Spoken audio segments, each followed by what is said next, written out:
Giacomini with Dragonfly Ranch Consulting. I am so excited.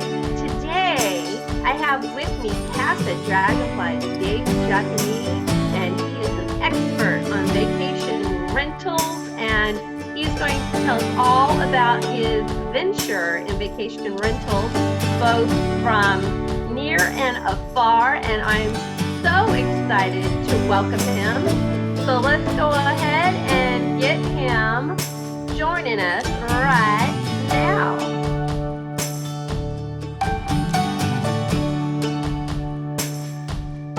Hey Dave, how are you? Yeah, Mickie, I'm doing well. How about yourself? I'm doing great. I'm doing great. So hey Dave, we're gonna just go ahead and dive on in because that's what we're all about here. So I want you to tell us about what is your current business. Tell us about your current business. Yeah, so I'm happy to talk about that today. So yeah, I'm very pleased to be talking about Casa Dragonfly .com and our current vacation rentals that we have. We have one down in Mexico, and we also have one now established in California. So really happy to answer any questions and just give you my, I guess, expertise and my things that I've learned along the way. Well, great. So how did you get involved in these businesses?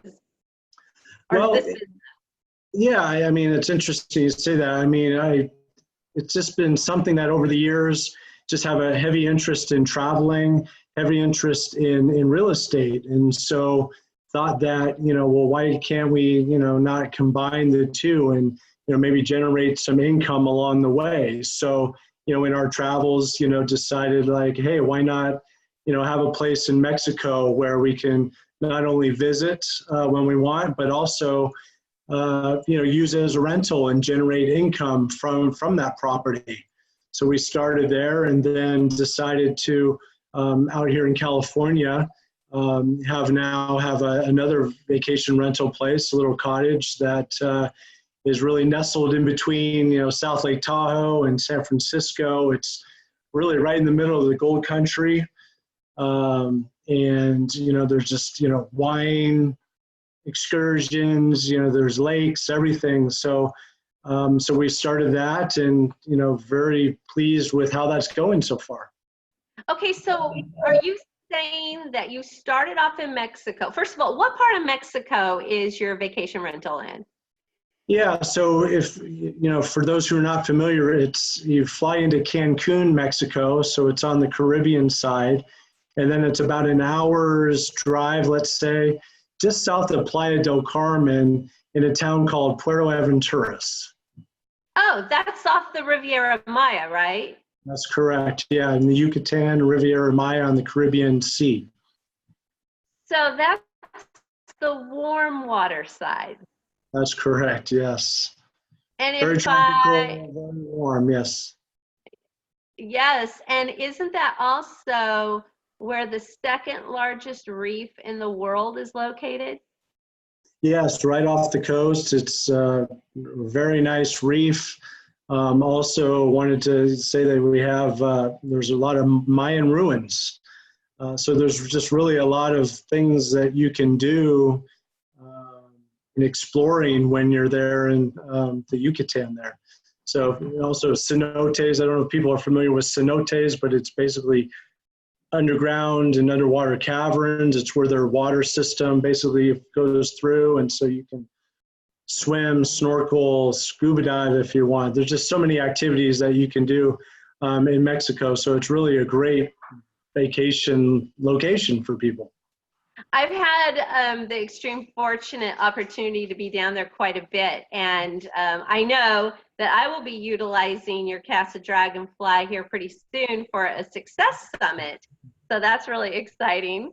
I love it there. And I know that there's also other adventures too. There's a lot of different kinds of adventure parks where you can go zip lining and ATVing and all kinds of fun things. There's as much or as little to do as possible, and great restaurants and all kinds of good Exactly. stuff. Yeah, exactly. You know, anywhere from good food, very reasonable prices on food and drinks. And like you said, a lot of adventure parks, ruins, the beaches, of course. So it's really a place where you can do as much as you want and stay completely active, or you can really just chill and relax and just enjoy the pool or the beach right there on the coast. That sounds really great. I know I cannot wait to get down there. I'm so excited. So thank you for that opportunity. Now tell me again a little bit more. This led you to your second vacation rental property in Northern California. And I think you mentioned it's between San Francisco and South Lake Tahoe, but you mentioned the Gold Country. What does that mean? So yeah, so I mean, if you're not familiar with California or the gold country, I mean, there's just where gold was discovered. There's places to go see those locations. Paloma, for example, is very close by. Downtown Sacramento is very close by. And then also we have the wine, also have the wine country. So there's a lot of smaller wineries that you're maybe not as familiar in comparison to, say, Napa or Sonoma. There's just really these smaller boutique wineries that really make great wine. And it's really, there is a wine trail here. So there's a lot of small wineries that you can get to very easily. In a day, you can, pretty much explore several in a day and just make a day of it. And so it's just really a great location as well. So I also understand there's an ale trail and lots of hiking, and that it's really close to Folsom Lake where there's a lot of water sports. Is that correct? Yeah, that's correct. I mean, we're literally probably 5-10 minutes from Folsom Lake, where, like you said, you can certainly swim, you can do jet skis, boating, water skiing, rafting, paddle boards, you name it, and then there's also a lot of hiking, like you said, where you can hike around the lake, or there's other places, Auburn, Forest Hill. There's really a lot of good hiking trails. One of my favorites is Hidden Falls, which is fairly close, and that's another